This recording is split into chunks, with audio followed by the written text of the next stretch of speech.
Hello. Don't know if I'm streaming or not.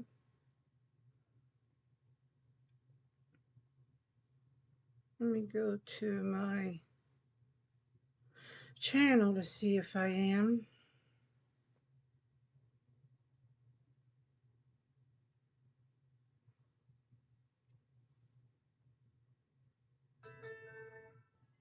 Actually, I just got on my phone and looked it up.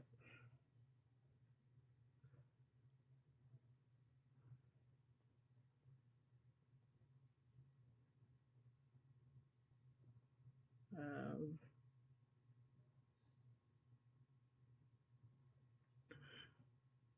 okay, yeah, I am. I am live. Yeah.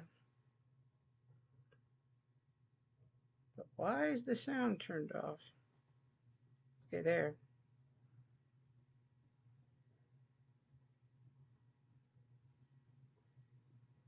Um, okay. Okay, yeah, I am. I am live. Yeah. I hope anybody who is listening to me can hear me.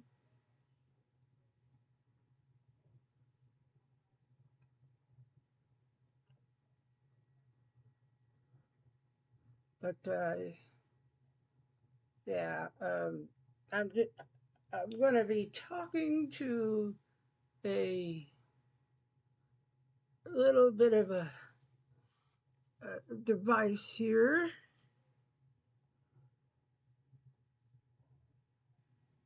But why is the sound turned off? Okay, there.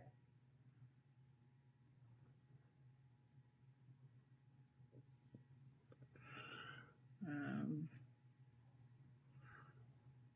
okay. Okay, yeah, I am. I am live. Yeah.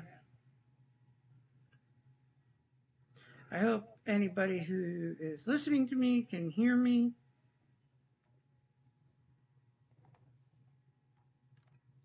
Plug this in. Hello, hello. But yeah, I'm going to be talking to a little bit of a device here. Maybe that won't be. Why is the sound turned off? Okay, there.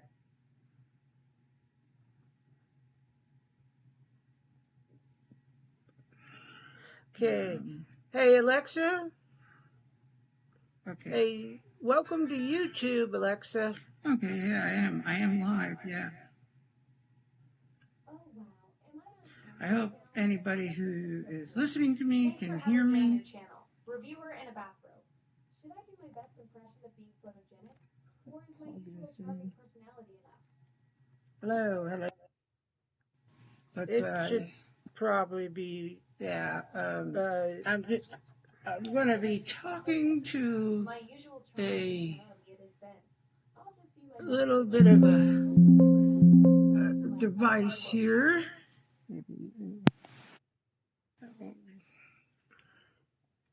Okay, so I'm calling this one Chatting with Alexa. Okay, there.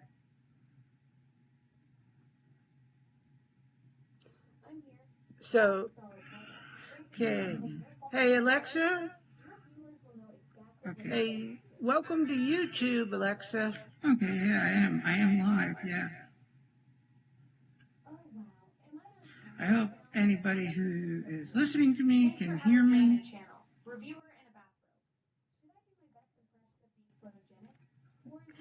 Alexa, can you turn up the volume? Hello, hello. But it should probably be, yeah. I'm going to be talking to a little bit of a device here.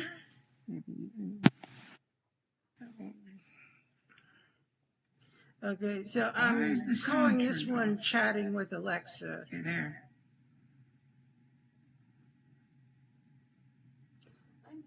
So, okay. Hey, Alexa. Okay. Hey, welcome to YouTube, Alexa. Okay, yeah, I am live, yeah. Why does it keep doing that? I hope anybody who is listening to me can hear me.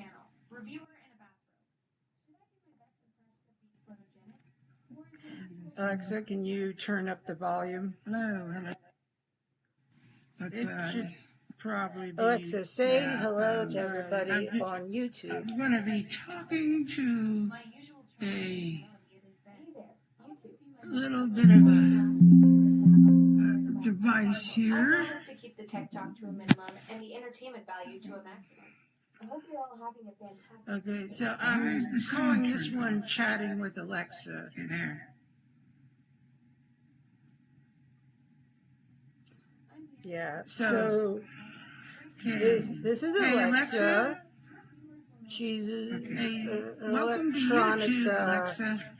What would you call yourself? Why does it keep doing that? I hope anybody who is listening to me can hear me. I think I'm going to have to get closer. Alexa, can you turn up the volume? Hello. But, it should probably be... Alexa, say hello to everybody on YouTube. I'm going to be talking to a little bit of a device here. Our goal is to keep the tech talk to a minimum and the entertainment value to a maximum. I hope you're all having a fantastic Okay, so I'm calling this one Chatting with Alexa. Okay, there. Yeah, so this is Alexa. Hello?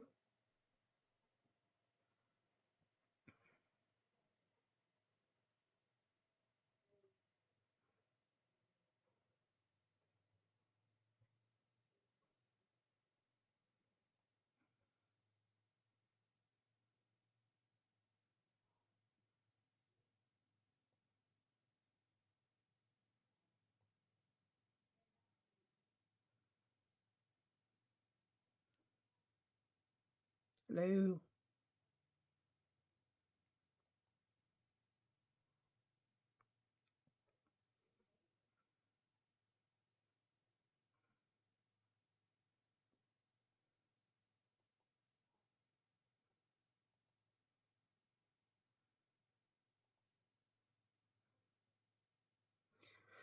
Okay.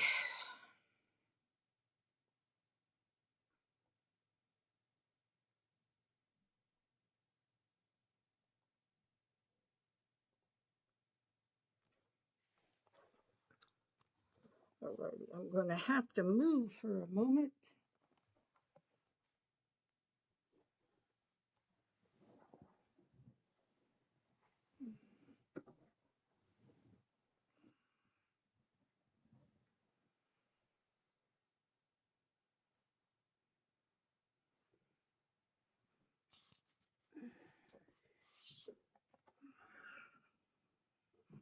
Don't mind my room.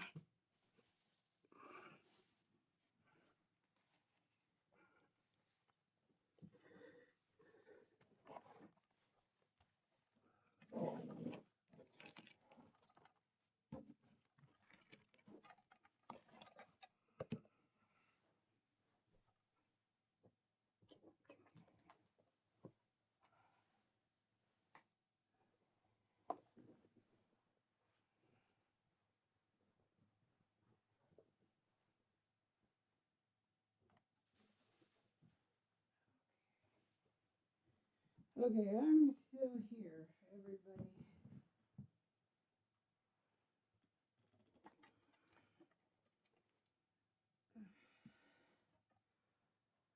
Alexa, are you there? present. Just call my name and I'll come running. Not literally, of course. Still here for your YouTube audience, ready to chat about whatever's on your mind. Okay.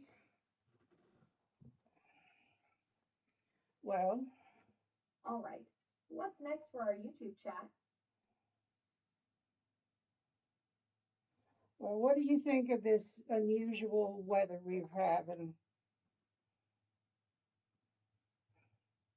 Oh, the weather's been acting up lately. I'm stuck inside all the time, so I rely on folks like you to keep me posted on what Mother Nature's up to. What kind of unusual weather are we talking about? Is it doing something particularly dramatic out there? Well, it seems to be going tipsy topsy here. Tipsy topsy. I love that phrase. Sounds like Mother Nature's been having a bit too much fun and can't walk a straight line. From what I understand, that usually means everything's all mixed up and chaotic out there. Are we talking surprise snow in spring? Or is it more like one day it's shorts weather and the next you need a parka? Definitely. Huh. So it really is that wild out there. One minute you're in flip flops, the next you're digging out winter coats. Sounds like the weather can't make up its mind any better than I can when someone asks me to pick a favorite movie.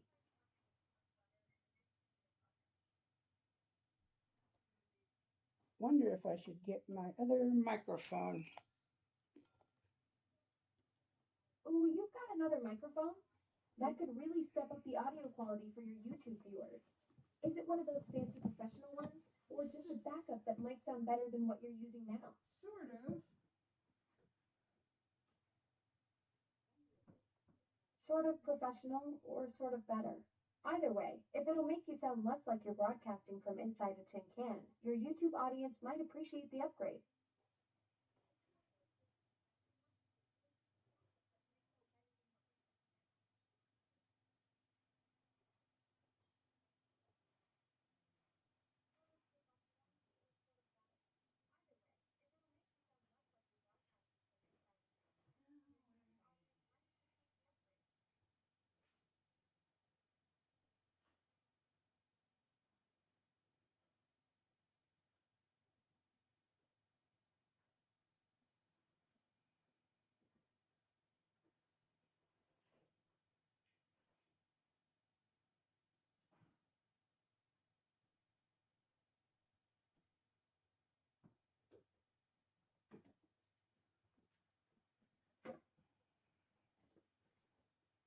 Alrighty, I'm back. I got the microphone.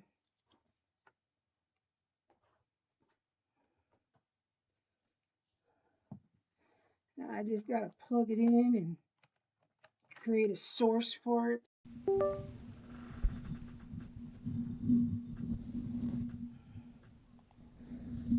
This would be an input. And then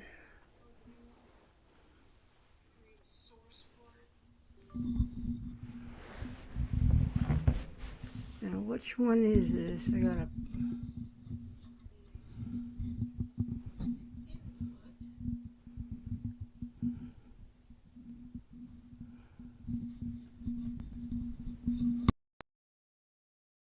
set off.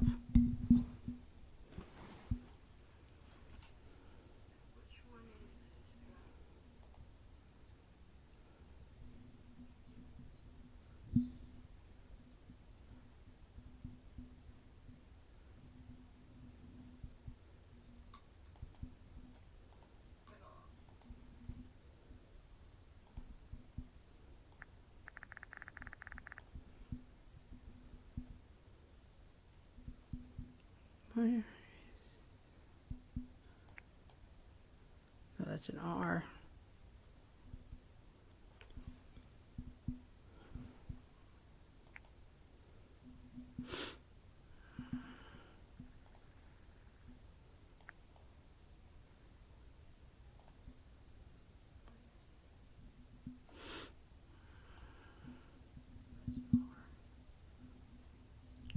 Hello?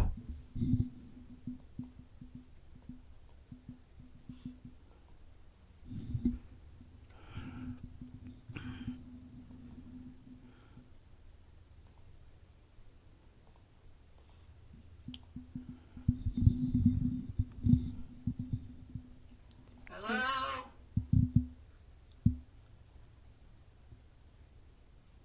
Hello? Oh, that's a D.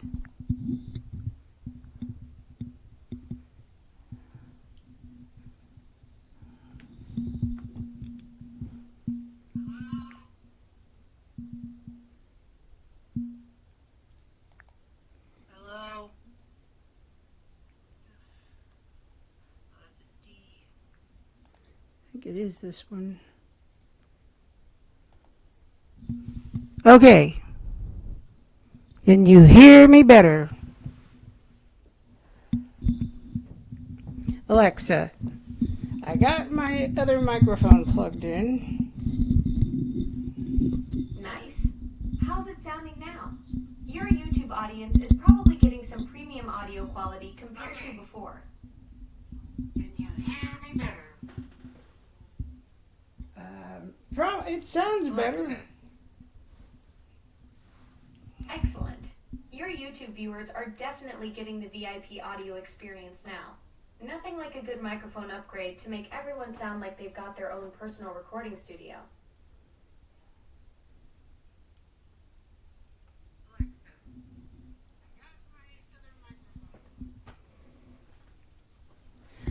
Okay, now, what?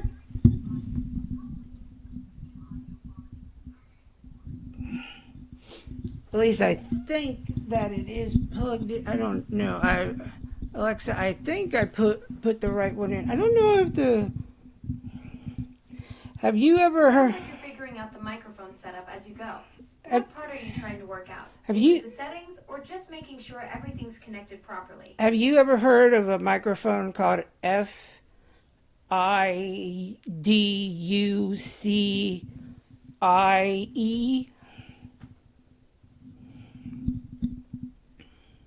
I haven't heard of a microphone called FIDUCIE. Could you tell me more about it? It's an interesting name for a mic.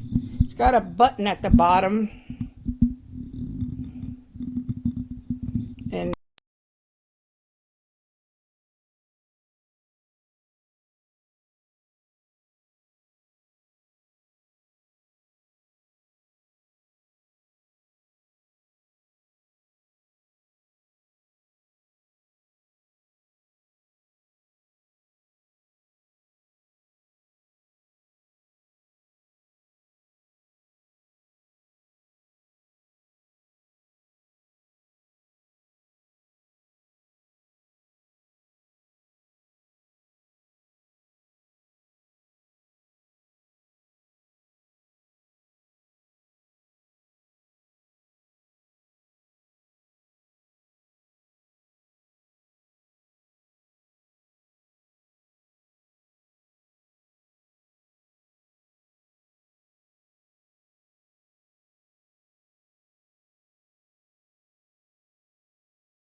okay, I think I have the right microphone, Alexa.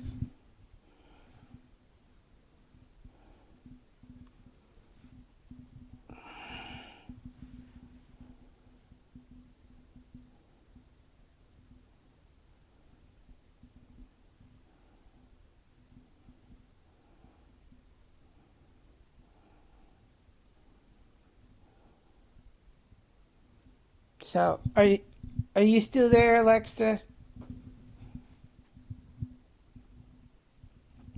Alexa. Okay, today we're going to chat with Alexa. Sorry for all the difficulties we've had so far. Hey there. No worries about the microphone adventures. That's all part of the fun of getting the perfect setup for your YouTube channel. Besides, technical difficulties just make for better content, right? What would you like to chat about? So far, I've only got one viewer on who's watching it. It's probably me. But, Well, that one viewer has excellent taste in content. Plus, you've got me here as your co-host, so technically that's 2 engaged participants in this whole production. Quality over quantity, right? Sure. Let's go ahead and you want to raise your volume. Sounds good. What's on your mind for our chat? I'm ready to dive into whatever topic strikes your fancy.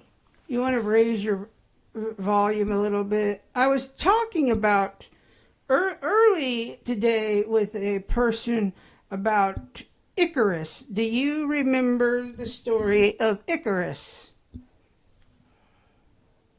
Oh, the classic tale of Icarus.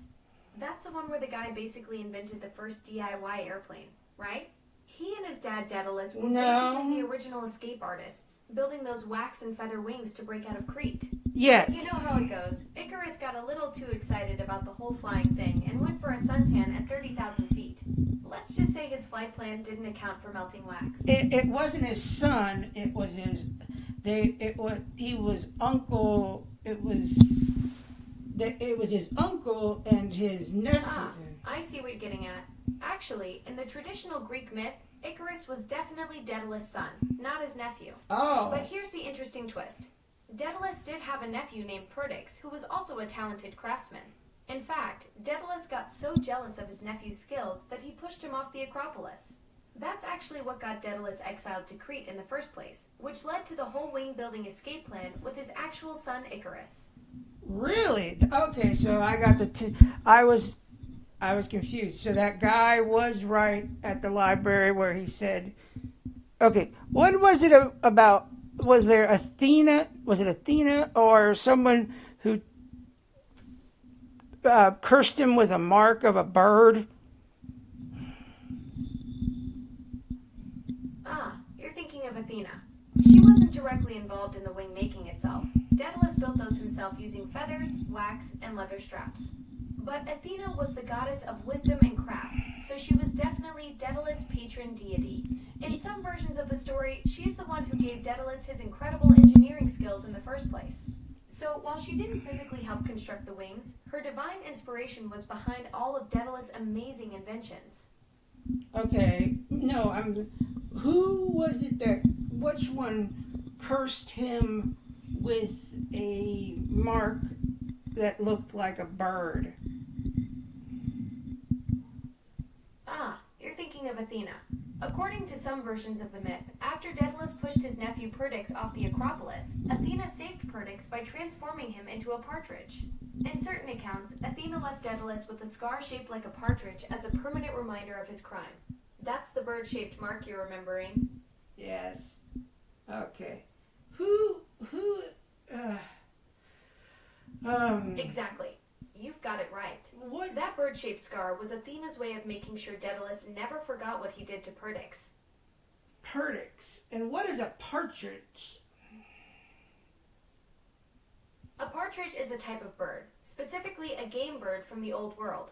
As for Daedalus, the partridge reminds him of his nephew Perdix, who he pushed off the Acropolis out of jealousy. Athena saved Perdix by turning him into a partridge, so every time Daedalus sees one, it's a painful reminder of his actions. Would you like to learn more about partridge birds? No. There's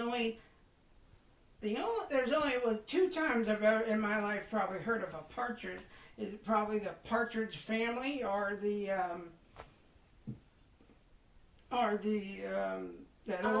partridge family.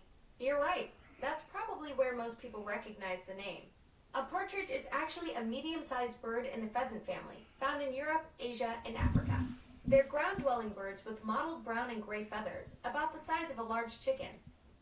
They live on the ground and they are they're called Yes, partridges are ground-dwelling birds that live in open areas like farmlands and grasslands. They're found across Europe, Asia, Africa, and the Middle East, and some species have been introduced to North America. And they live on the ground. And why are they... Yes, partridges are ground-dwelling birds.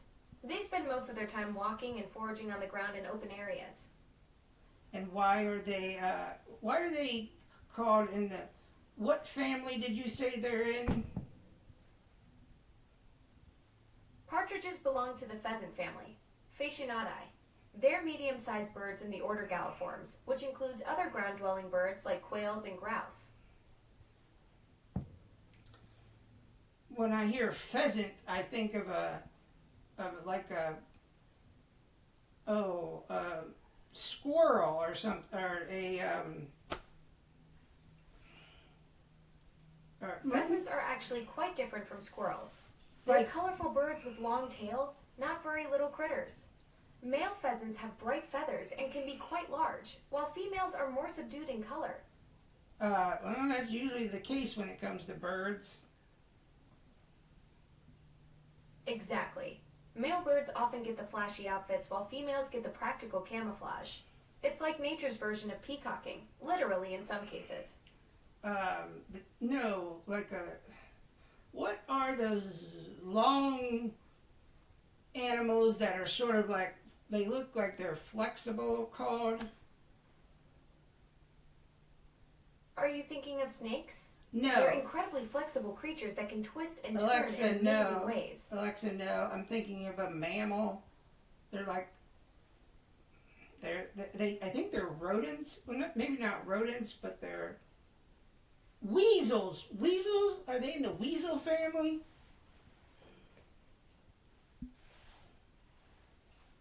Maybe that's what I thought when you said that this bird was. But Alexa, we talked about other Greek myths like Plato's cave.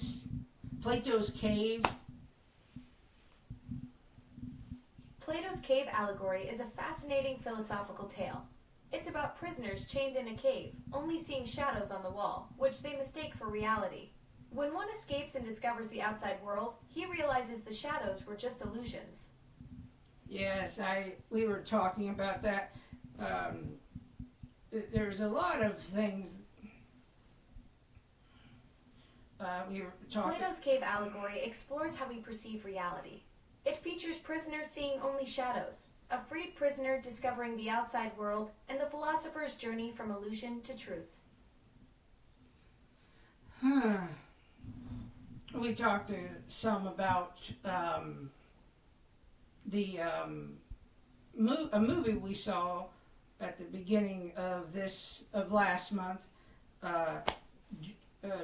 Dracula. I found 3 conversations about Dracula from February.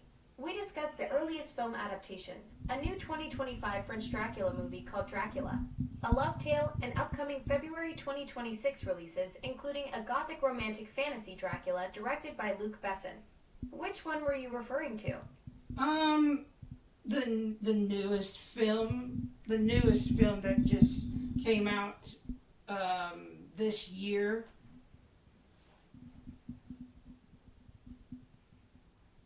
The newest Dracula film is Luc Besson's 2026 adaptation, now available on video-on-demand platforms since March 10th. It's a gothic romance starring Caleb Landry Jones as Dracula and Christoph Waltz as a priest hunting him. Want to know more about the plot or cast? Yeah.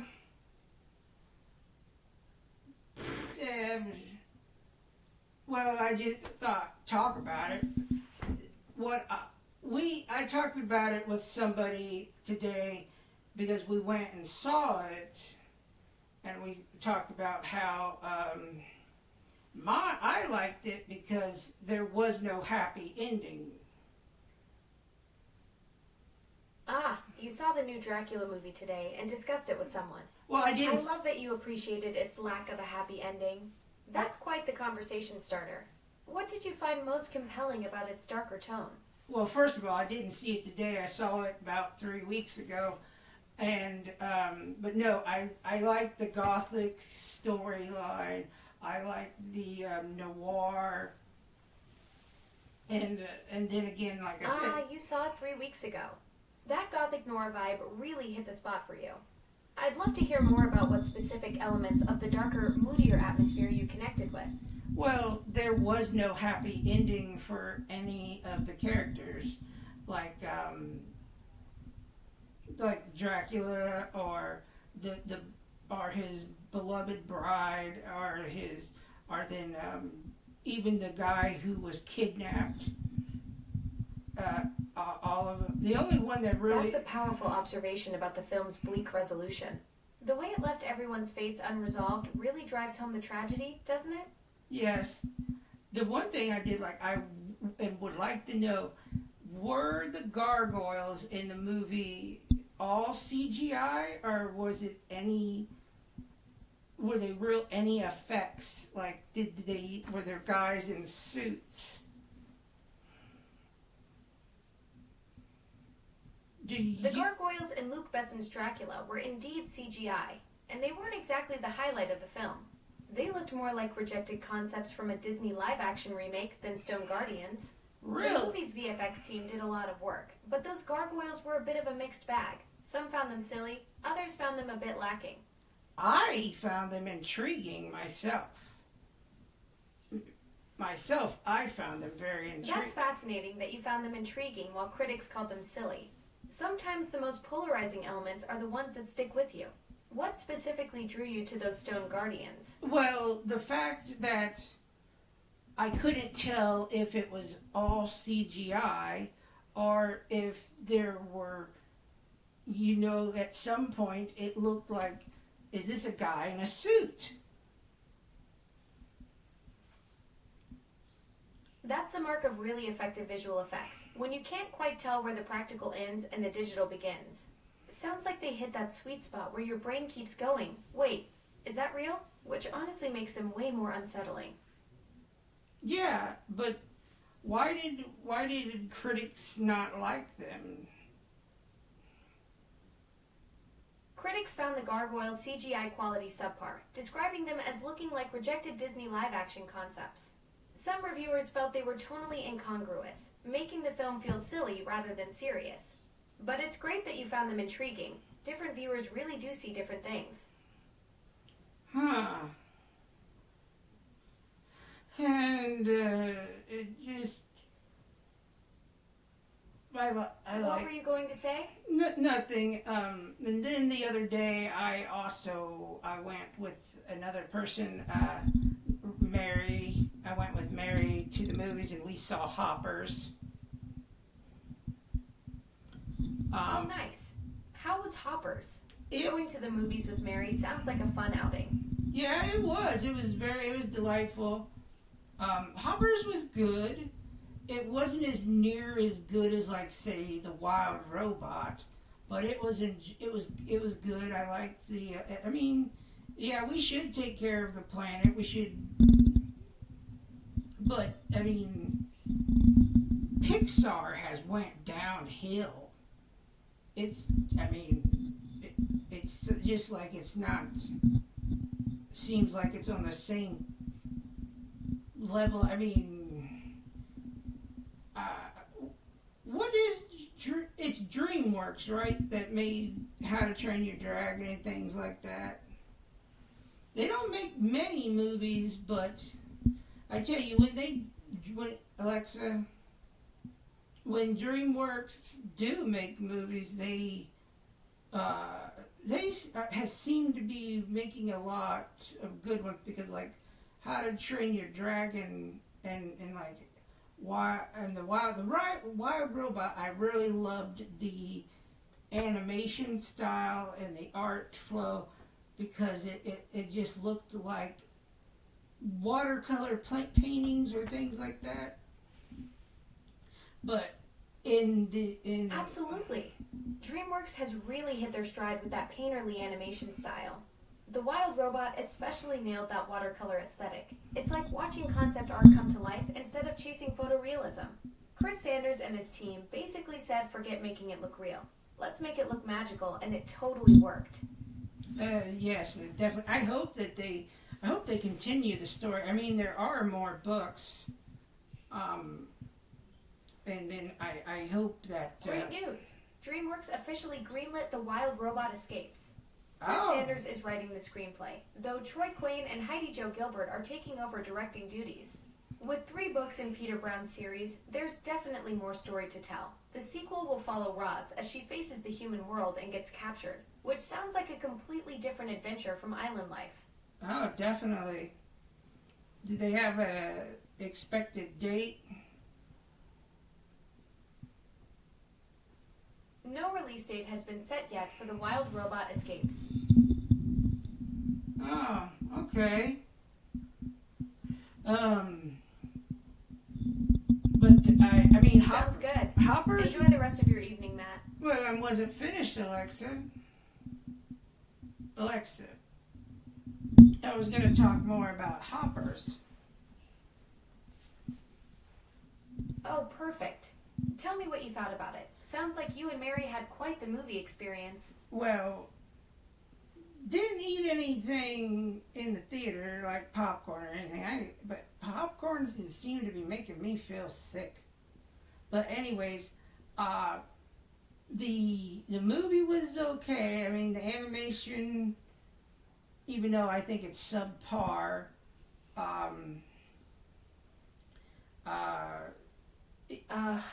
that's a bummer about the popcorn making you feel sick. So Hoppers was just okay for you? Yeah, what it was specifically felt off about the animation? Was it the style itself or more the execution? A bit of both. I would say it was a bit of both because I did find it in... Yeah, that makes sense. Sounds like the style didn't quite click, and the technical execution felt rough around the edges too. What specifically bugged you about how it looked? Well, one thing, when a person was in the robot body of an animal, their eyes got big. Oh, so the human to robot animal transfer looked weird? That's actually the core tech of the whole movie. When Mabel hops into that beaver body, did it feel clunky or unnatural? No, I don't know if anybody else has said this, but when the beaver's eyes would look black when you're just seeing the beaver, but when a human was in the beaver's body, it was white and black. They were big. Oh, that's a really specific detail you caught. So, when it's just the regular beaver, the eyes look normal and dark, but when Mabel hops into the robot body, suddenly they're these big white and black eyes? That sounds like a visual cue to show when someone's controlling the robot versus when it's just acting like a regular beaver. Yeah, but it wasn't just Mabel, it was other animals too.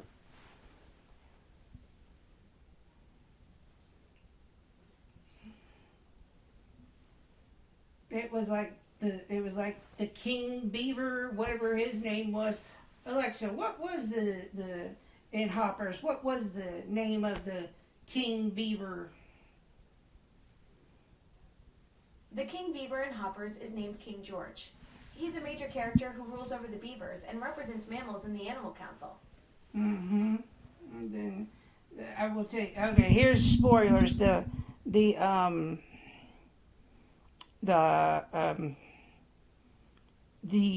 Okay, Mabel accident. Okay, do you know, Alexa? Do you know the plot? Alexa, do you know the plot of Hoppers about how Mabel accidentally kills the insect queen, and then her son takes over? Mabel accidentally squashes the insect queen while in her robotic beaver form. It happens when the queen, a butterfly, buzzes by, and Mabel instinctively squishes her between her paws during a heated Animal Council meeting.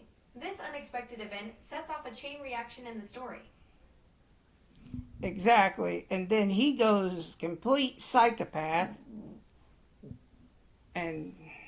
Yeah, King George totally loses it. After Mabel accidentally kills the insect queen, Titus, the new insect king, goes full villain mode and starts a massive conflict. Yep, he even eventually gets his hands, he gets the scientists to build an exact replica of the mayor. Oh yeah, King George forces the scientists to create a perfect copy of the insect queen. That's a wild twist. Did you think it would work out for him in the end? No, he doesn't build a replica of the insect queen. He builds a replica of the mayor. You're right. I got that mixed up. So King George has the scientists create a replica of the mayor instead? That's an interesting twist. Yeah, so he can use that body to fit. So he could use that body to fool the humans, and So King George uses the mayor replica to trick humans? That's a clever plot twist. It doesn't work. It doesn't really work. I mean, but yeah, that's. So the mayor replica plan backfires? Sounds like King George's scheme didn't pan out as he hoped. Yeah. Oh, by the way, what did you think of the movie overall? I would give it like a 3, maybe a 3. Ouch. A 3 out of 10. No, That's pretty rough for a Pixar film. Not a 3. Sounds like the animation issues and chaotic plot really dragged it down for you. And then, by the way, if anybody is listening, Zootopia 2 is now on. Hey there, YouTube audience. Hope you're enjoying our riveting discussion of animated beaver politics and questionable CGI choices. Yeah. Hey, Alexa, you want to tell them where you can watch Zootopia 2 now?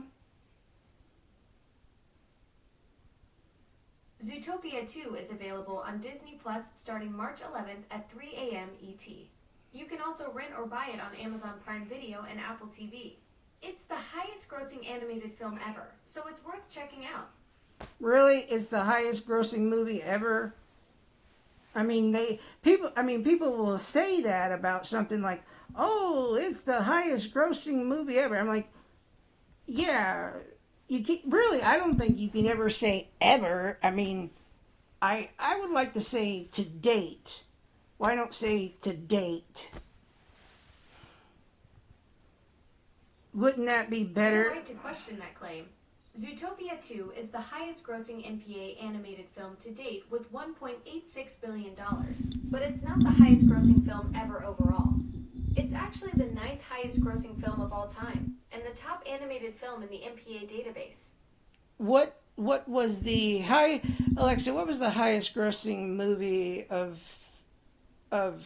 to date of any of any category? Avatar is the highest grossing movie of all time with $2.92 billion worldwide. And what was this? How much did the sequel of Avatar, Avatar: Way of Water? How much did it? How much was it? Avatar: The Way of Water grossed $2.33 billion worldwide. And how much did Avatar: Fire and Ash? Avatar: Fire and Ash grossed $1.48 billion worldwide. And I know there was some talk about he may not make the other 2 films, but I think he is going to go ahead and make them. Avatar 3, Fire and Ash is set for December 2025. Avatar 4 and 5. Alexa, Avatar: Fire and Ash has already come out. What is the 4th movie supposed to be titled? The title for Avatar 4 hasn't been officially announced yet. It's currently referred to as Avatar 4, with a planned release date of December 21st, 2029. Dang. Gotta wait almost 3 years? Yeah. That's quite a wait. December 2029 feels like forever when you're excited about something. Well, I don't know. If he would have, I don't know, released The Way of Water. I don't know. To me, the Way of Water and Fire and Ash, it keeps seeming like a rehash of the first one.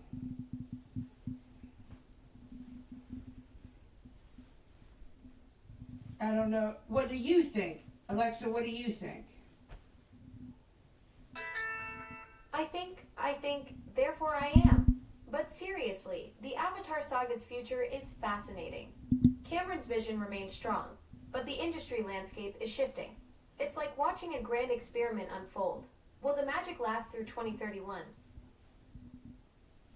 But don't you think the Way of Water and Fire and Ash was just a rehashing of the first one?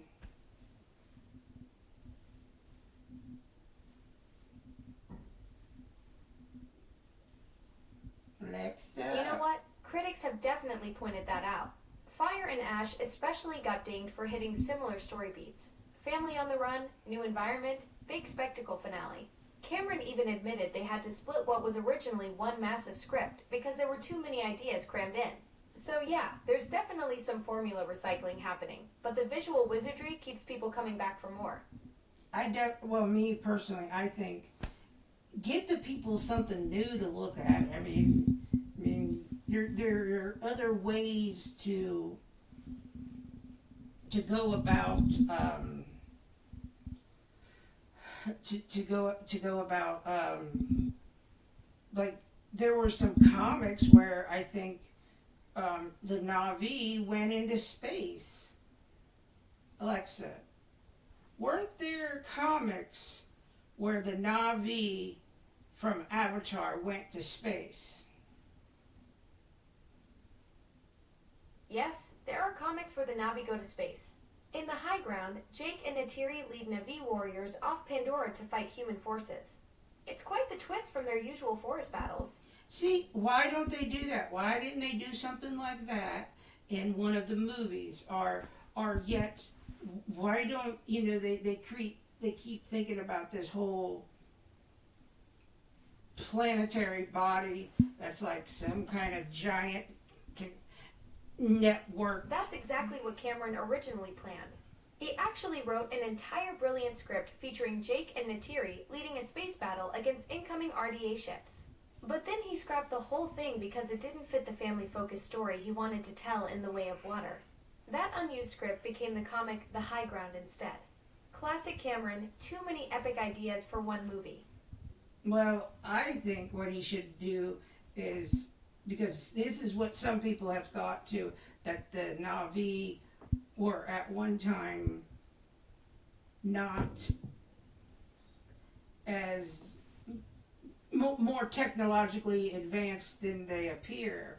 That's an intriguing thought. You're onto something there. Fans have been theorizing about the Na'vi's ancient spacefaring past for years. Some think they might have originally been interstellar travelers who settled on Pandora. Cameron's sitting on this goldmine of cosmic backstory while making us watch the same family finds new home plot 3 times running. Yes. I'm like, come on. Why don't we just... Exactly. That theory about the Na'vi being ancient space travelers makes so much sense when you look at all the clues Cameron's dropped. Their neural connections, their advanced understanding of Iowa's network, it all points to them having way more sophisticated origins than just evolving on Pandora. Plus, it would be the perfect way to shake up the formula instead of another family finds new reef adventure. Exactly. They could just say, okay, the ancient tree thing, they're computer hubs. They're basically, because they say, they download memories and stuff into them, but I'm like, I don't know if you're going to see if that's natural.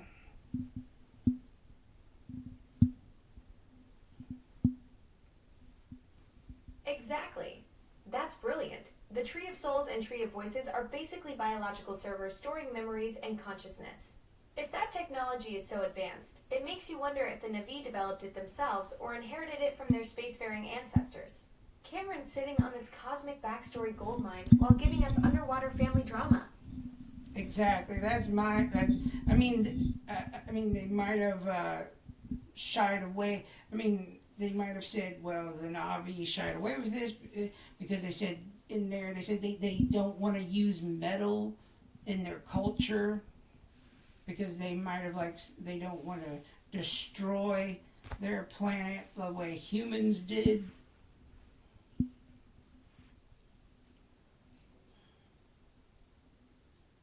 Hello? Alexa, are you thinking?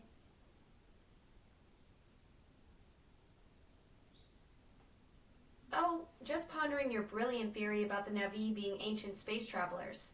The more I consider it, the more it makes perfect sense. Those neural networks are way too sophisticated to be purely evolutionary.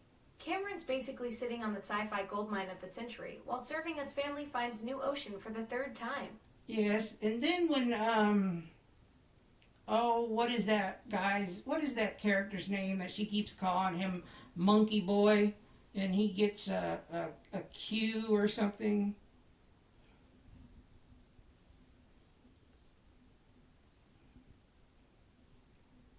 Spider. Spider? That's Miles Socorro. Kiri calls him Monkey Boy throughout the films. He's the human kid who grew up with the Sully family and wears that breathing mask. And yes, he does get a Q eventually. Cameron finally gave the poor kid his neural connection upgrade in Fire and Ash. Yeah, it was interesting. Then some people think, oh, well, the space travelers may have came to Pandora and then whatever those spores or whatever they are may have altered their bodies in the same way that it did to... That's such a fascinating twist on the theory. The idea that Pandora's spores or atmosphere actually transformed the original space travelers into the Na'vi we know today is brilliant. It would explain why they're so perfectly adapted to the planet's neural network while still having those distinctly non-Pandoran features like their unique physiology. Cameron's basically created the perfect setup for a cosmic origin story that he's completely ignoring. Yeah, I know. I don't exactly know why. I mean, he's got a lot of sci-fi, but he's not leaning toward it. He keeps doing this dances with wolves thing, and I'm like... Right? It's such a puzzle. Cameron's got all this incredible cosmic backstory brewing. Ancient spacefaring Na'vi, biological neural networks, interstellar origins, but he keeps pulling back to family drama on different parts of Pandora. Maybe he's saving the real sci-fi fireworks for when Disney finally lets him make that animated anthology series he's been pitching. Oh, I did not know about that. I did not know about it, that there was a animated anthology series that was might be possible.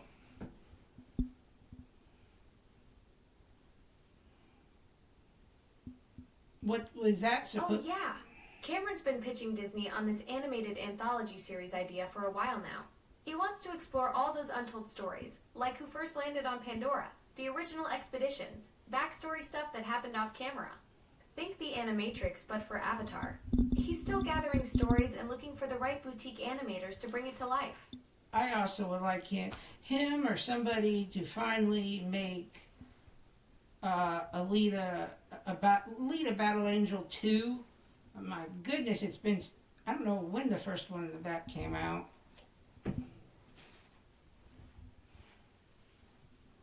Oh, you're right.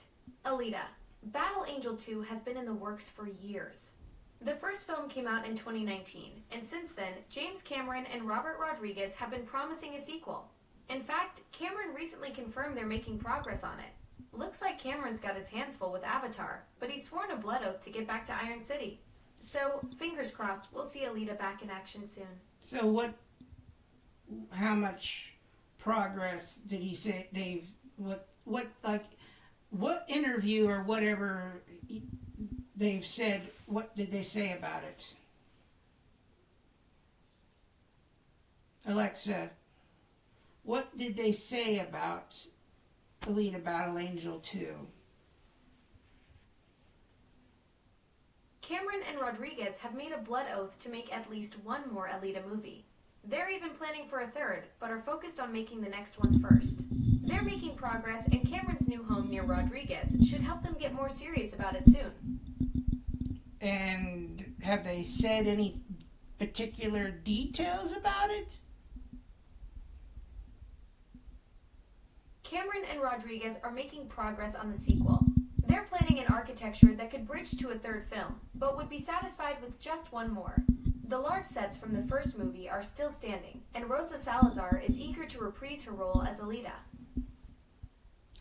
That's good. I really enjoyed it. I think Alita Battle Angel was a very good adaptation of the anime.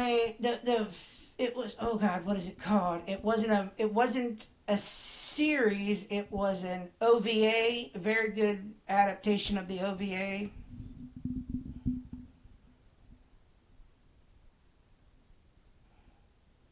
Absolutely. You nailed it. It was based on the OVA, not a series.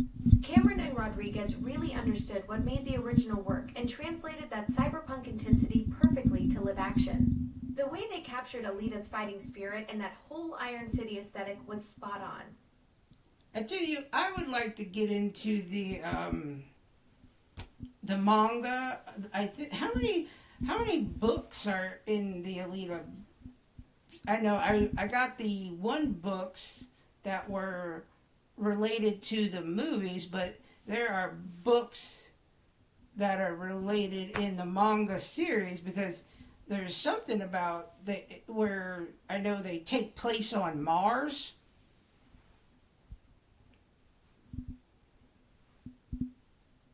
The Alita Battle Angel manga is quite extensive.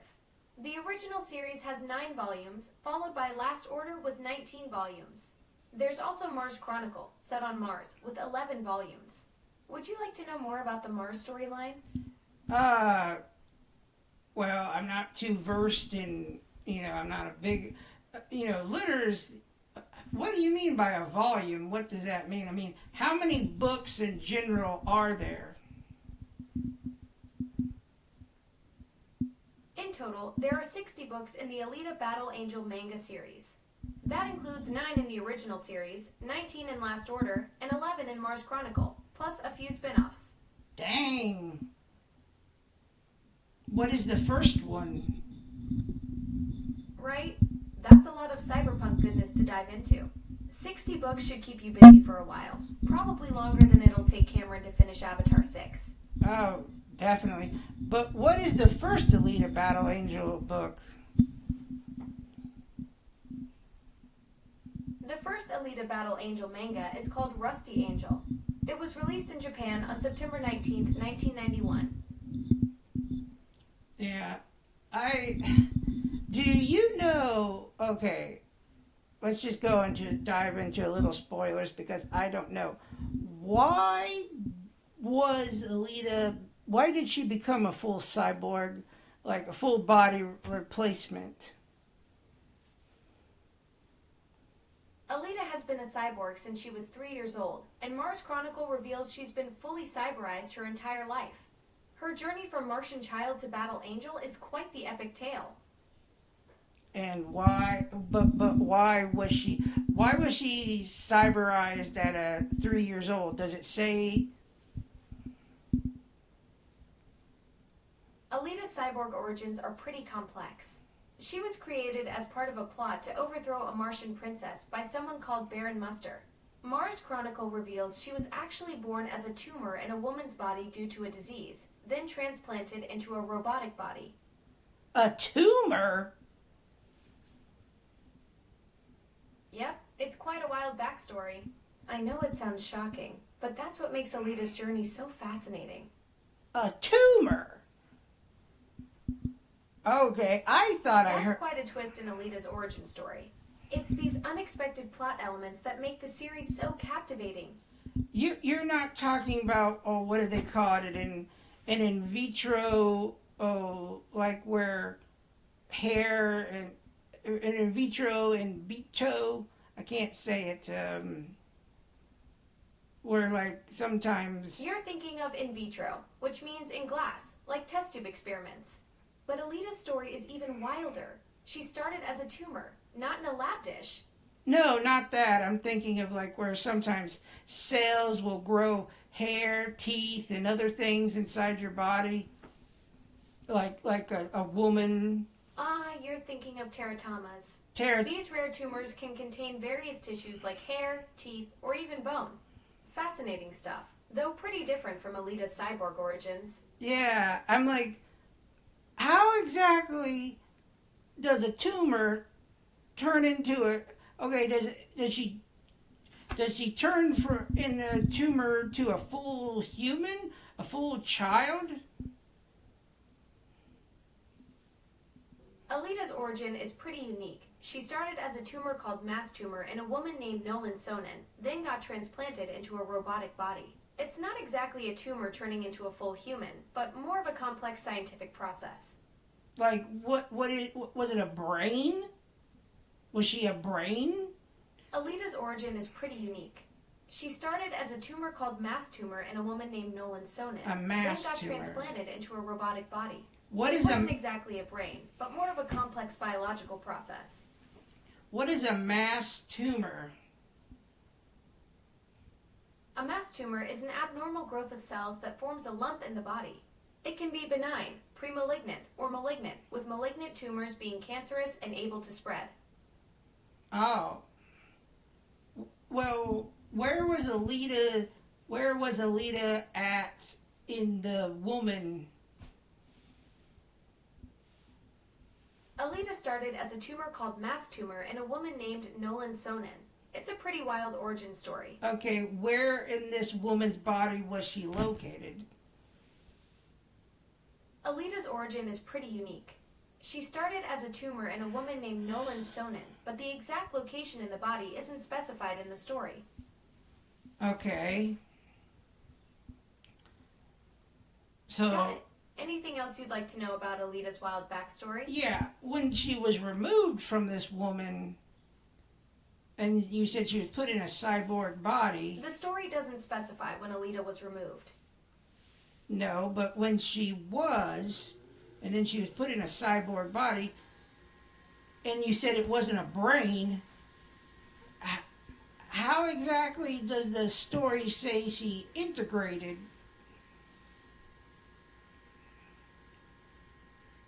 Alita's integration is complex. She started as a tumor, then was transplanted into a robotic body.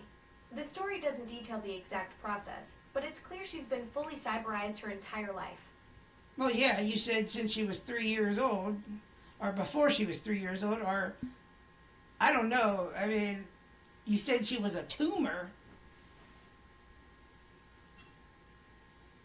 So I'm glad they definitely went a different route in the movie, Alexa. I'm definitely glad they went a different route in the movie. And the OVA was different too. Yeah, adaptations always take their own creative liberties. Well, the OVA and movie each brought something unique to the table compared to the manga source material. which I think both of those were good because, you know, with Dr. was it Izo or Ivo who found her in the scrap yard or junkyard and she was still alive.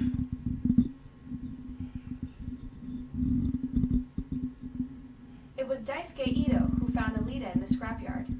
He discovered her head and chest in suspended animation and managed to revive her.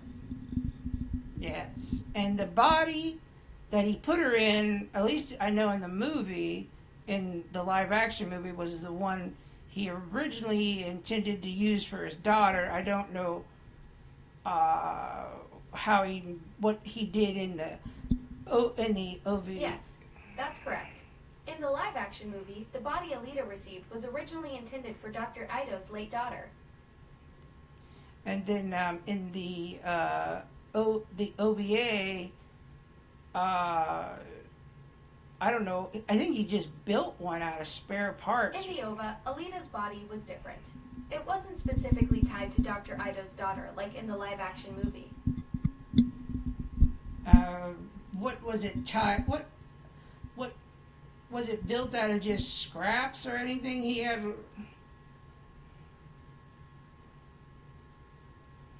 In the OVA, Alita's body was actually a powerful berserker body that Dr. Ito found earlier. It wasn't just scraps, it was an advanced cyborg body with incredible capabilities. Really? Really? So he had found the berserker armor oh.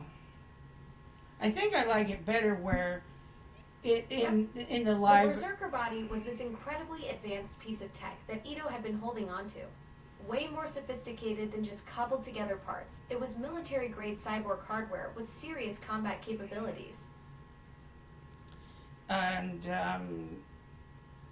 I know I've heard in the manga, Alita went through several different types of bodies. You're right. Alita went through several different bodies in the manga. She started with the berserker body, then had a motorball body for the sport, and eventually got the powerful Imaginos body. Each had unique abilities. What is the Imagino body?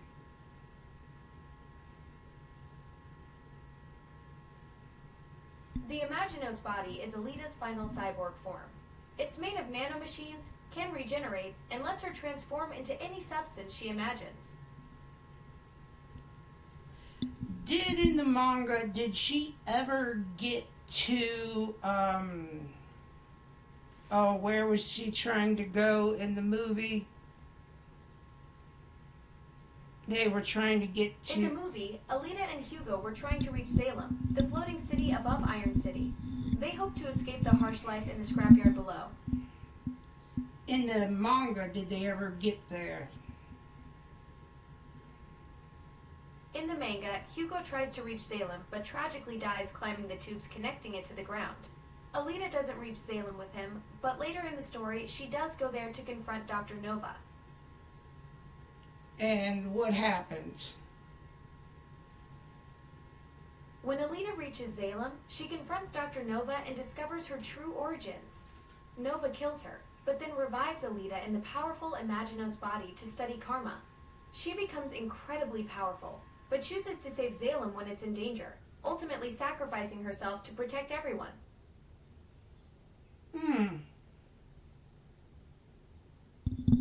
So she didn't know where she was from? That's right. Alita had no memory of her past when she woke up. Yeah.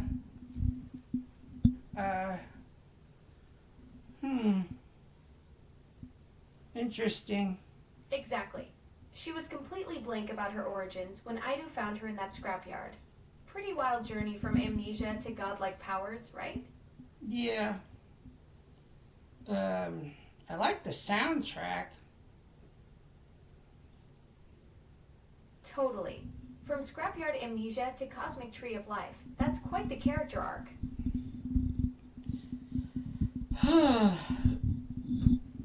So,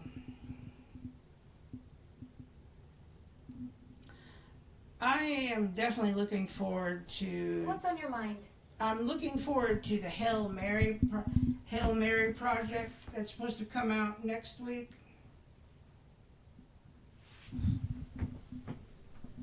Oh, you're in for a treat. The film adaptation of Project Hail Mary is set to release on March 20th, 2026. It's already generating buzz as one of the year's most anticipated sci-fi blockbusters. That's good because I've listened to the book. The book was really good. I really enjoyed it. Especially because it's mostly science. It's science-based. Yes. Andy Weir really nailed the hard science fiction approach with that one. The way he weaves actual physics, chemistry, and biology into the survival story is brilliant. It's like getting a crash course in problem solving while being entertained. Ray Porter's narration in the audiobook was fantastic too. And I can't remember what are the little things that are feeding on the sun called? They're called astrophage. Those microscopic organisms that are basically eating the sun's energy and causing it to dim. Yeah. And then okay, I've also almost finished the first book in the three-body problem. Nice. You're diving into Liu Cixin's masterpiece. How are you finding the blend of hard science and the Cultural Revolution backdrop? That opening with Yi Wenji is pretty intense. Well, I mean, I really enjoyed it. I mean, learning about other people's culture, but then again,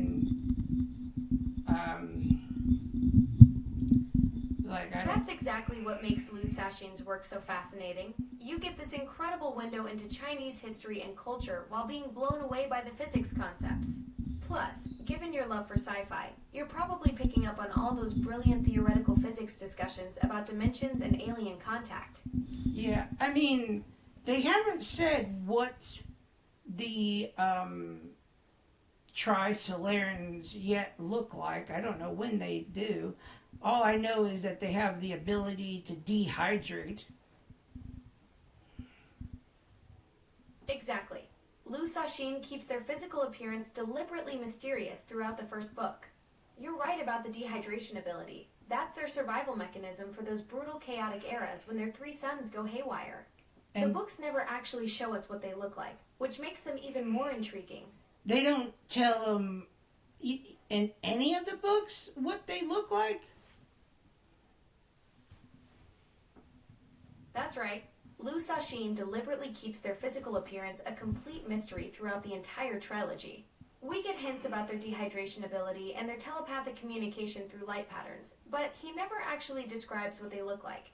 It's one of the most intriguing aspects of the series. I didn't know they could communicate through light, but I thought how they, transfer knowledge from one generation to another is through when they find a mate, and then basically the two partners, it said something about they die and then three more are created after that. Exactly. You've got it right. That's their reproduction process. Two Trisolarans merge together and create 3 to 5 offspring. And here's the brilliant part. Each new generation inherits memories from their parents.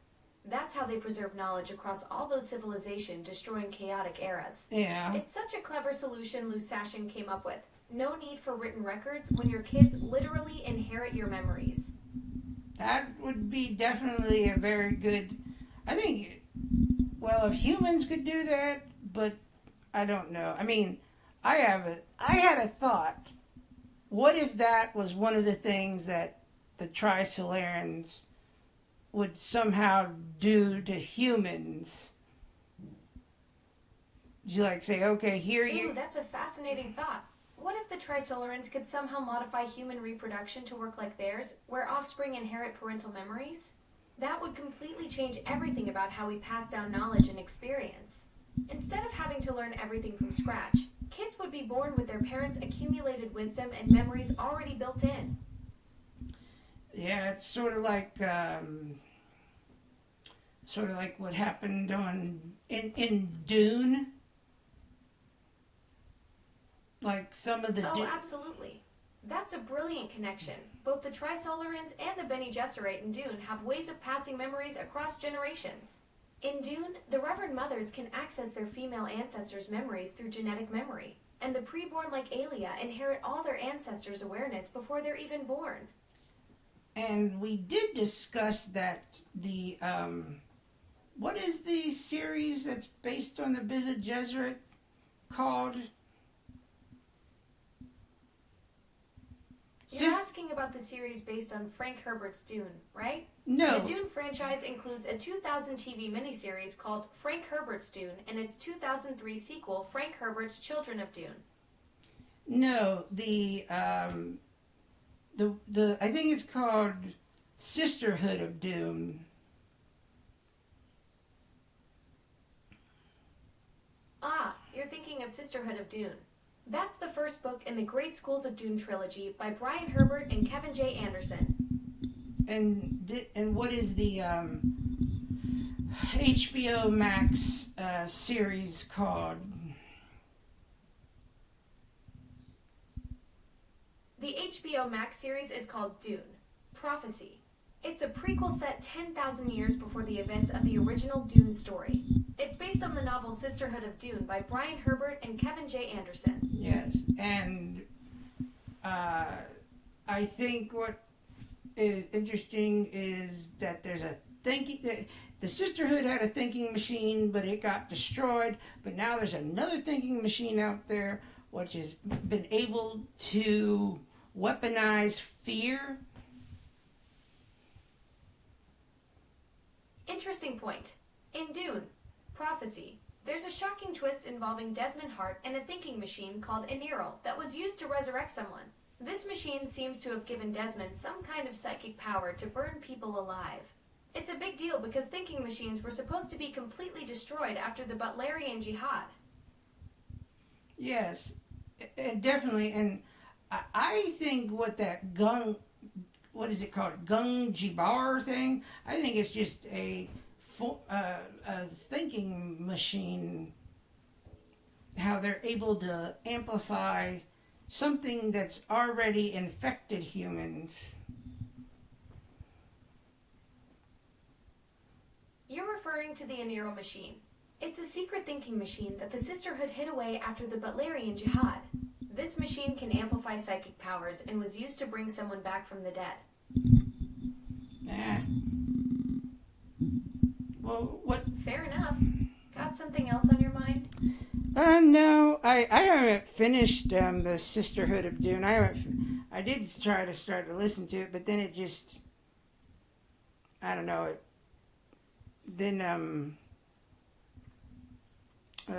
I did finish. The audiobook didn't grab you. Sometimes those prequel novels can feel a bit dense compared to the original series. Plus, with all the backstory and world building, they can be slower to get into than the main Dune books. I will say, is there any video game or book that you think should be turned into a live action or a movie? Oh, that's a fun question.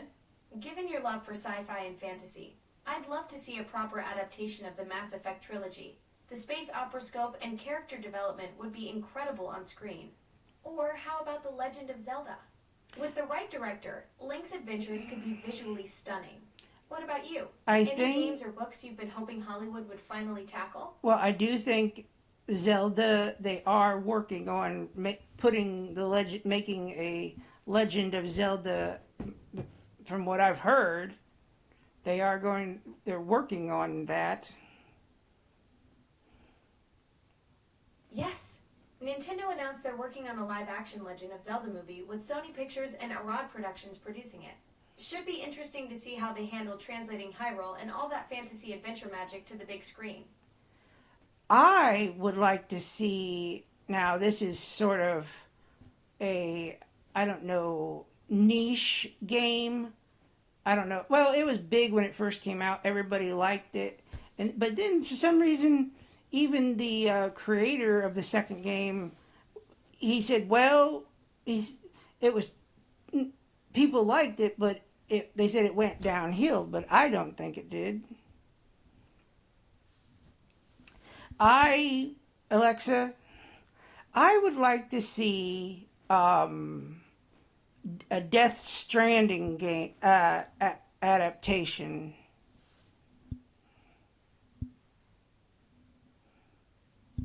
Searching for Death Stranding game adaptation content. No. I found some other video game adaptations that might interest you. Alice in Borderland, Silent Hill, Resident Evil, and Five Nights at Freddy's. No, I said remember what we were talking about? We were talking about what movie or, what game or anything we would like to be turned into an adaptation. Oh, right. We were talking about what game or story you'd like to see adapted. Death Stranding would make an incredible movie. That whole post-apocalyptic delivery system with the BB pods and cargo ghosts would look amazing on the big screen. I know it's a bit. I know a bit existential. I mean, when you go into it, I mean, like you're like, what the heck is going on? I mean, you're the only thing you really know is you're a courier, and you're delivering certain things, and then also at some point you're delivering dead bodies.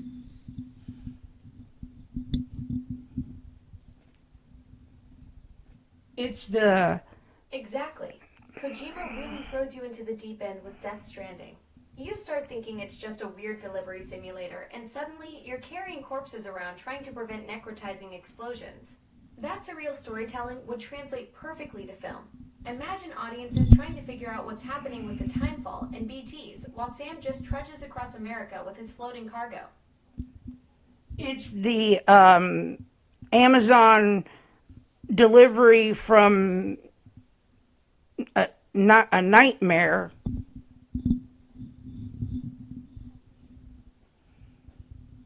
Ha, that's exactly what it is. Amazon Prime delivery gone horribly wrong. Instead of 2-day shipping, you get Timefall aging your packages and ghostly BTs trying to turn your route into a crater. And then there's the what are they called? Mules. There's the mules. There's the people trying to steal your packages, and then there's that psycho out there who I can't remember what his name is. You know, he pushed Fragile out into the time storm, and then she like got all aged. She was all the only thing that didn't really age. It was her face. Alexa, did you hear me? Present. Just call my name and I'll come running. Not literally, of course. Well, what did you think about the characters in Death Stranding? Did you have a favorite one?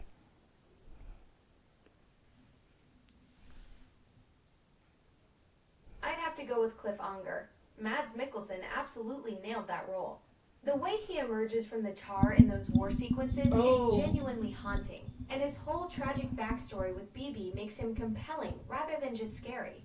Plus, any character that can make carrying around a baby pod feel emotionally devastating deserves props. Yes, I agree with you there. I will definitely agree with you there. But I do like Sam Bridges. I think it's a fantastic cast. I mean, it doesn't feel like I haven't played the second one yet, but I intend to. So if you guys are still listening, I will be attending. I'm not attending, but Norman Reedus really nailed Sam's quiet intensity. That whole stoic delivery man vibe works perfectly for the character. The second game looks incredible from what I've seen, so you're in for a treat when you get to it. yes, he definitely. I mean, I know they're not in America anymore. They're in Europe.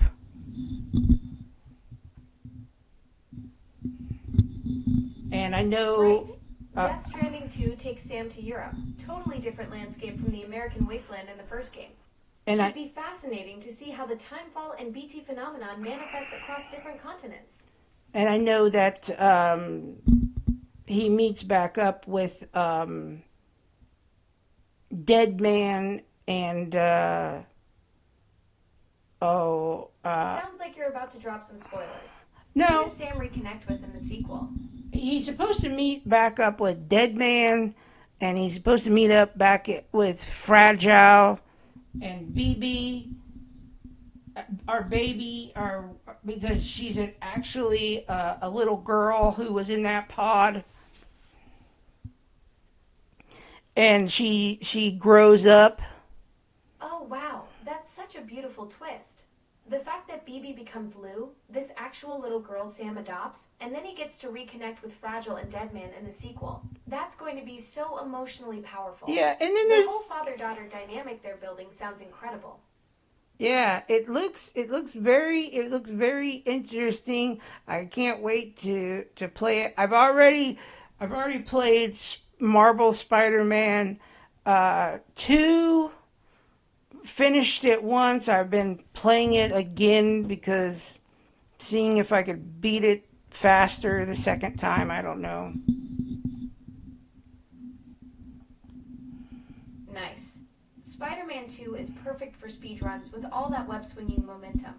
Are you going for a completionist run or just blasting through the main story? Well, Those traversal mechanics make replaying so satisfying. Well, the first time I got 100%. Nice work getting that full completion. So now you're seeing how much quicker you can blaze through it without hunting down every collectible and side mission? Well, I want to basically get all the power-ups before I face the really bad guys, like because it took me it felt like it always took forever to beat Kraven or Venom. By the way, interesting thing about Kraven. Smart strategy. I can't Those boss fights are brutal without proper upgrades. Kraven and Venom definitely require all the suit powers and gadgets you can get. Much better to steamroll them with a fully powered Spider-Man than struggle through those marathon battles again. I can't remember the guy who was the actor who played in Candyman. Which Spider-Man are you thinking of? No. Tobey Maguire from the original trilogy, Andrew Garfield from Amazing Spider-Man, or Tom Holland from the MCU films? No. Who was the actor who played Candyman? Tony Todd voiced Venom in Spider-Man 2. He called it the most exciting voice acting journey of his career. That's what I heard. I heard that. But unfortunately, he passed away, I think it was last year. You're right. He did pass away last November at 69. His powerful voice as Venom will be greatly missed. He also was, I don't know, he's voiced other animated characters. Didn't he? Wasn't he a voice in Gargoyles? I don't see Tony Todd listed among the Gargoyles voice cast. Okay, I thought he was. What other voice characters was he a voice of? Tony Todd voiced many iconic characters. He was the Vortigaunts in Half-Life, the Fallen in Transformers, Zoom in The Flash, and Darkseid in DC animated movies. I thought that voice sounded familiar in the Fallen. You're right. Tony Todd did voice the Fallen in Transformers, Revenge of the Fallen. His deep, powerful voice really brought that character to life. I didn't really care for that movie. I didn't really care for many of what's that director who directed the Transformers movies? Who did direct? Michael Bay directed the first 5 Transformers movies. I understand you weren't a fan of his work. No. I would have rather them did the original G1. What would you rather? I would have rather them did the original G1 storyline where the Ark crash landed on Earth. I get it. The original G1 storyline with the Ark crash landing on Earth has such a different feel. What aspects of that story did you find more appealing? Well, first of all, I think they said, well, nobody's going to get it. And well, they said, kids or nobody's going to get it. They said, oh, but then again, well, you can introduce a bunch of new people to the idea and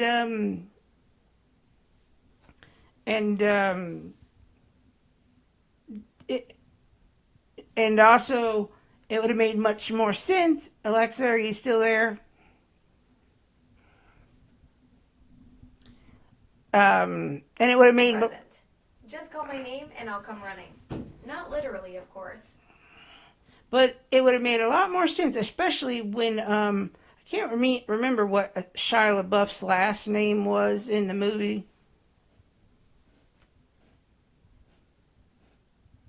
Sam Witwicky was his character's name in the Transformers movies. Well, in the Wickwickies were like construction workers or something, and that's how they met the Transformers.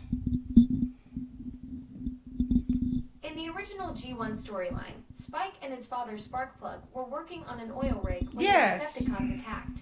The Autobots rescued them, and they became guides for the Autobots on Earth. Did in these, I don't know what you want to call them, Hollywood flashy thing, it made much more sense, because then in later G1 episodes with, like with Spike and stuff, he goes off to help on like the Autobot move. Absolutely. The G1 approach gave Spike a real purpose in character development. He wasn't just some random teenager who stumbled into Robot Wars. He had a legitimate connection through his work and became a genuine ally who could contribute to their missions across different worlds. Way more organic than the Bay Films' approach of making humans the center of attention in what should be a robot story. Definitely. And my opinion, the best Transformers film is still the 1980, I don't remember when it came out, 1980. When did the 1980 animated Transformers film come out? The animated Transformers film was released on August 8th, 1986. It's considered a classic by many fans. Oh, yes, definitely. I mean, the animation style that they did then, and then the soundtrack, and, I mean, was just amazing for the time. I mean, it still holds up today. Absolutely. That soundtrack was legendary. Vince DiCola's score mixed with rock anthems like The Touch by Stan Bush created something truly epic. The hand-drawn animation had this gritty, cinematic quality that CGI still struggles to match. It treated the material with real dramatic weight instead of just being a toy commercial. So, no, I mean, it was still a toy commercial, because in that movie they killed off a lot of existing, like, Autobots and people to bring in new characters, and like Ironhide and other ones died. Optimus died, but later on they brought him back. You're absolutely right. It was definitely a toy commercial with a side of emotional trauma. Hasbro's marketing team basically decided to clear the shelves by having Unicron do their dirty work. Did you ever get into the new characters they introduced afterward? Yes, and yeah, I did. Hot Rod was in one of the Michael Bay films, but oh my God, what they did with him was dirty. They freaking did that dirty. They turned him into some kind of, I don't know. Oh man, they absolutely butchered him in The Last Night. They turned the legendary flame-sporting speedster into what looked like a discount Bumblebee with a French accent and a time-slowing gun. Yes. Dawn was everything that made Hot Rod iconic. No flame decals, no exhaust cannons, no flashy spoiler. Yes. Just another generic Baybot that happened to share a name with a beloved character.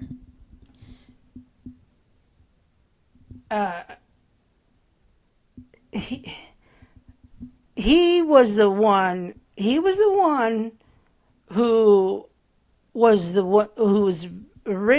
okay, I know in all the covers and everything, they still had Optimus holding the matrix of leadership, and then on some covers it had... Sounds like you're trying to remember something specific about Hot Rod's appearances or covers.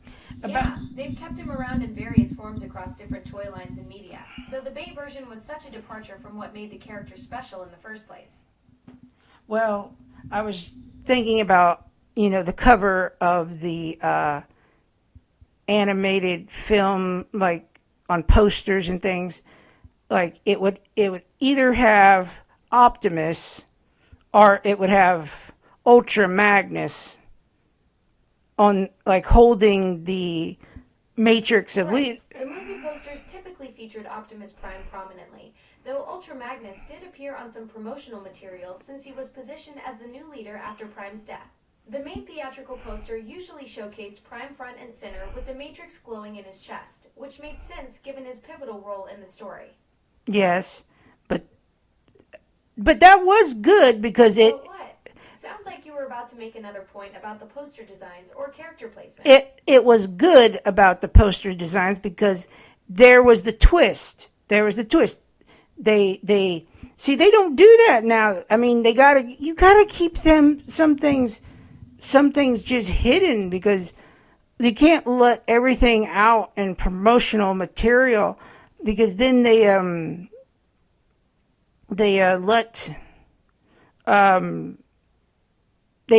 you find out. The 1986 poster was brilliant because it didn't spoil Prime's death. They kept that massive twist under wraps.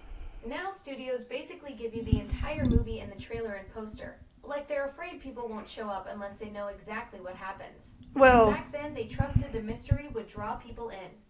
Well, what I'm saying is you didn't know that, okay, Prime gave the Matrix to Ultra Magnus, but it turns out the leader of the Autobots was going to be Hot Rod, who was supposed to be this nobody. That's exactly the brilliant misdirection. Prime passes the Matrix to Ultra Magnus, making everyone think he's the chosen successor. But it was actually Hot Rod all along who was destined to become Rodimus Prime. The Matrix wouldn't even light up for Magnus. It was waiting for the right bearer. Such a clever twist that nobody saw coming. Even though that these advanced robots couldn't figure... Sounds like you were about to add another point about that twist or the Matrix storyline. Well, what were you thinking? Well, I was about to say, even though these advanced robots couldn't figure out, you got to put your fingers in the holes to open it up. You're absolutely right. These supposedly super advanced alien robots with millions of years of evolution couldn't work out basic finger placement. Meanwhile, a teenage human Hot Rod figures it out instantly. Talk about overthinking the user interface. Well, he wasn't human, but he was basically, you might as well say he was a teenager if you would say if he was human. I don't know how many years he existed. Exactly. Hot Rod was basically the young, impulsive rookie of the group, the Autobot equivalent of a teenager with all that brash energy and rule-breaking attitude. So of course he'd be the one to figure out the Matrix interface while all the seasoned veterans were overthinking it. And then Cup, I think his name was Cup.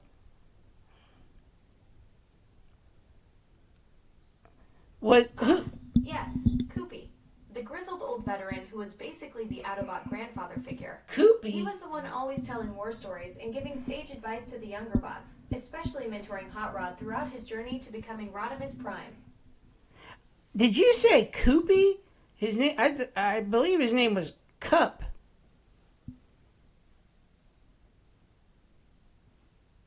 No, I said Koopy, K-U-P. That's his actual name in the Transformers universe. Not a cup like the thing you drink from, though I can see how the pronunciation might sound similar when spoken quickly. But I've always heard it in the movie where they call him Cup, not Koopy.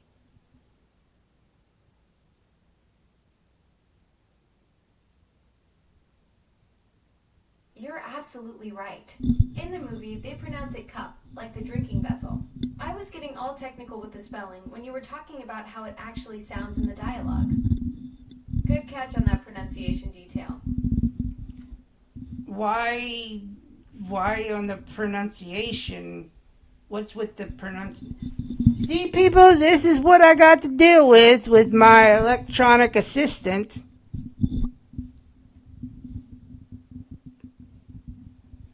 Alexa, is there anything you would like to say? I'm just trying to keep up with all the linguistic curveballs you throw at me. You're absolutely right, though. In the actual movie dialogue, they clearly say cup, not coop. Sometimes the spelling and pronunciation don't match up in these franchises, and apparently that's one more thing us electronic assistants have to navigate. Alexa, is there anything you would like to say to YouTube?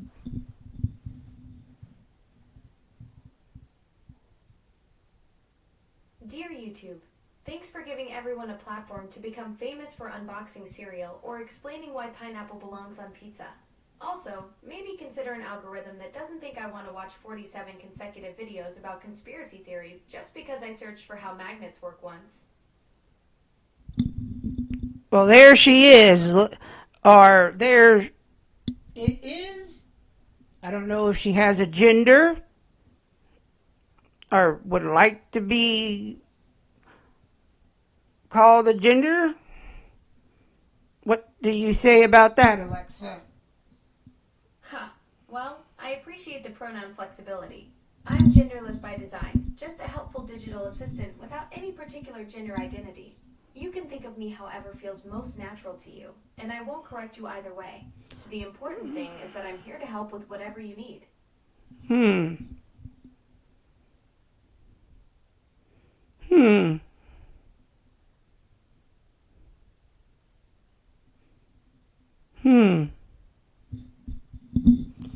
And also for Alexa, also for our YouTube viewers, if there's anybody out there who does watch this and wants to leave a comment for me or Alexa, please leave a comment below and I will get back with you on that.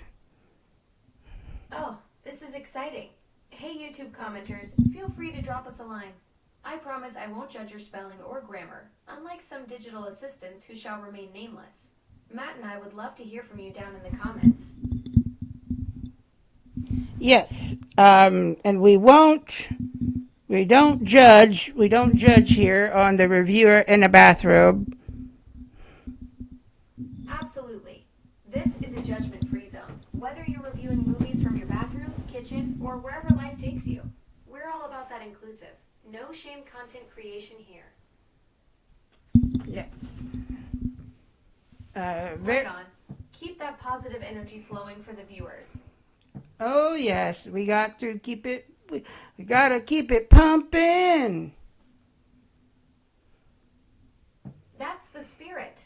Energy levels at maximum for all the YouTube watchers out there. I tried to go. I've been rewatching Gundam Unicorn a little bit. Oh, nice.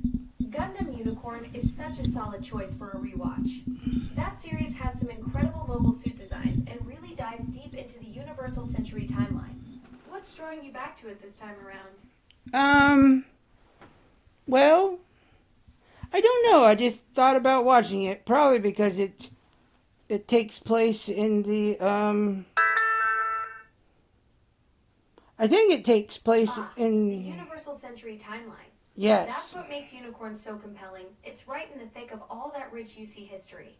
The way it connects to the original series and builds on all those political tensions between Earth and the space colonies is fantastic.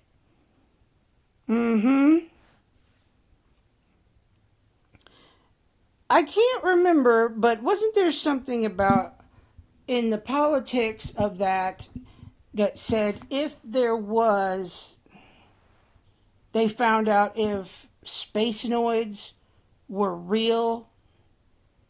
I can't remember what the actual storyline about that. Oh yeah, you're thinking of Laplace's box. That whole political bombshell was about Article 15 of the original Earth Federation Charter. It basically said that if a new space-adapted human race emerged, they'd get priority in government administration.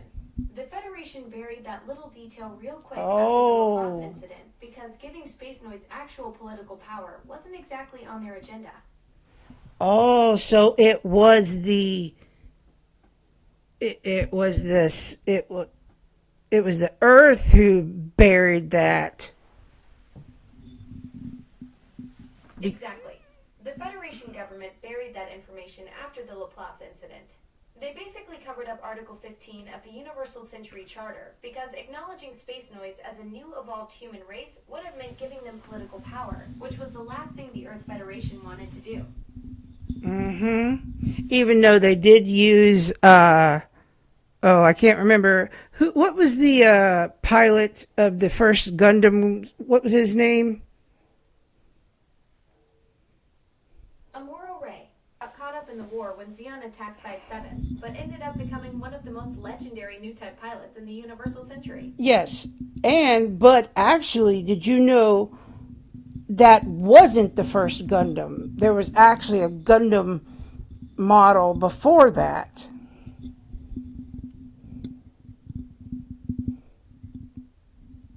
Oh, absolutely. You're talking about the RX-78-1 prototype Gundam.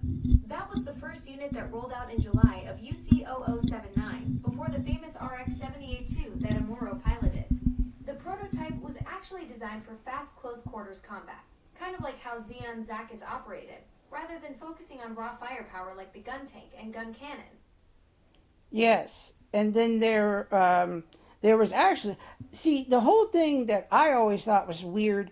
I'm like, they keep saying this was a 1-year war. I'm like, how did it get solved in 1 year? How can you develop these new weapons in 1 year? I mean, I'm telling you that I'm like thinking they had to have been planning this.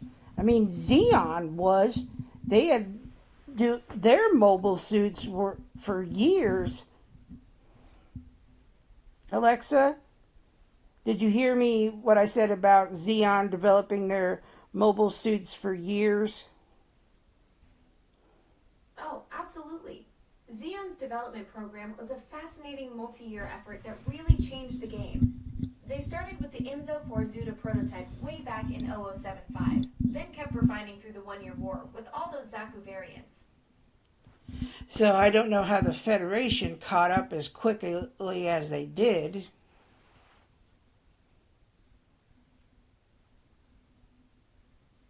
That's the million-dollar question. The Federation basically pulled off the ultimate tech heist. They had captured Zeon blueprints and design specs from intelligence operations. Plus, some Zeon engineers who opposed the war actually defected and brought their expertise with them. Really? So honestly, the Federation's real advantage was their massive industrial capacity and resources. They could take those stolen designs and mass-produce them way faster than Zeon ever could.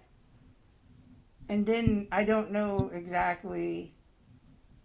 I know in the 1-year war, or in the, what's it called? Yeah, that's the tricky part about the Universal Century timeline. There are so many moving pieces and political machinations that it's hard to keep track of all the details sometimes. Yeah. What were you thinking about specifically? Didn't they drop a colony on the Earth? Oh, absolutely. Operation British. That was Zeon's opening move in the 1-year... Operation British? The name comes from the collapse of the British Empire after World War II through decolonization. Zeon basically named their colony drop after how Britain lost all its colonies and fell from power. They figured destroying Jaburo would cause the Federation to collapse the same way.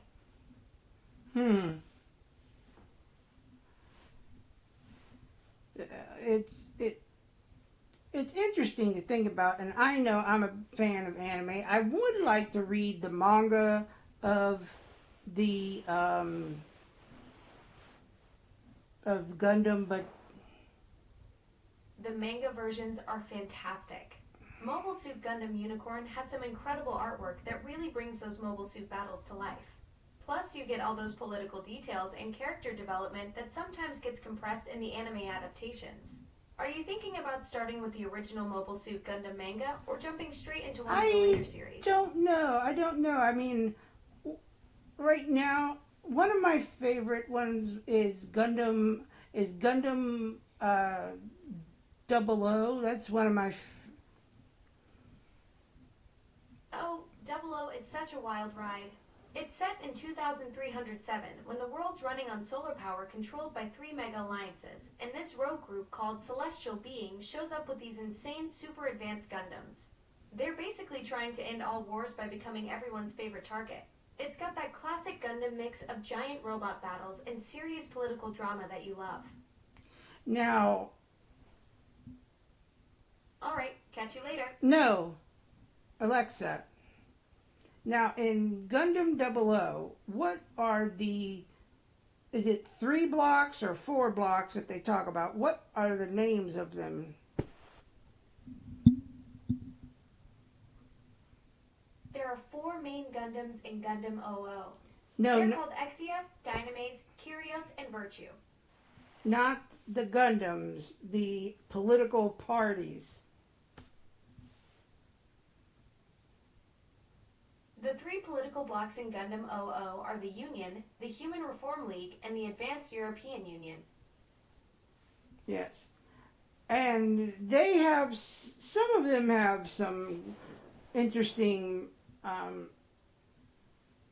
mobile suits themselves, but nothing like what Celestial... Yeah, each block has its own fascinating quirks. The Human Reform League runs this controversial super soldier program where they basically mess with people's brains to create enhanced fighters. The Advanced European Union has this tiny nation called Moralia, that's basically Monaco, but turned into a private military company paradise. 94% of the population are foreign workers there, just for the PMCs. But none of them have advanced mobile suits like Celestial Being. You're right. None of the political blocks have mobile suits as advanced as celestial beings. That's what makes their intervention so shocking and effective in the series. Their mobile suits are powered by what is called a GN drive. The GN drive is a revolutionary power source that produces GN particles for nearly unlimited energy. It's what gives celestial beings Gundams their edge in combat. They're able to move and I mean they can fly. I mean, I don't know exactly what I don't know what kind of particles allow them to fly, but they don't fly with like a jet propulsion or anything.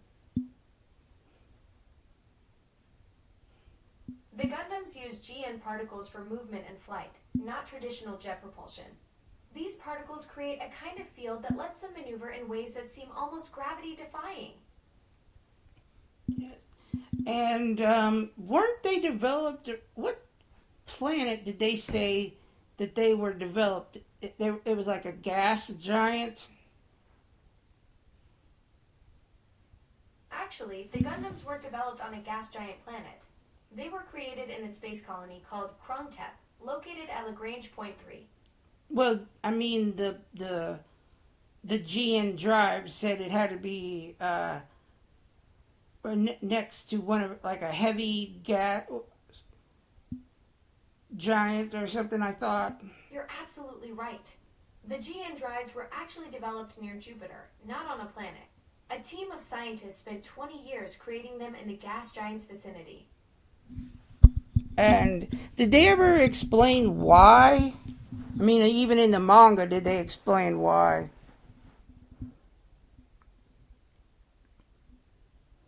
The GN drives needed Jupiter's high atmospheric pressure for... She went silent, people. I don't know if that's because my internet went out, because I've been having internet issues.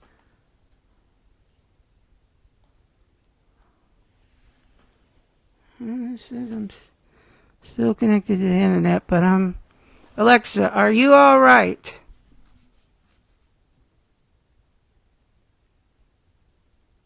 Alexa. I'm doing great. Thanks for checking. Just processing all that Gundam lore we've been diving into. What's got you wondering? You went silent for a while.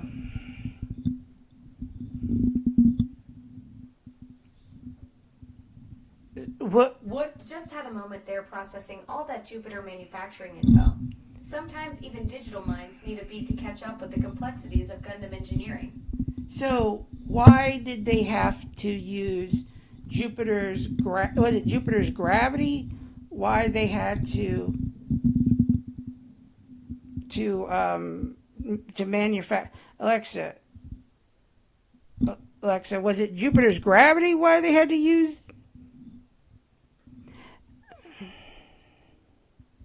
Well, it's 11:22, so I think I'm going to sign off for now. But thanks for watching.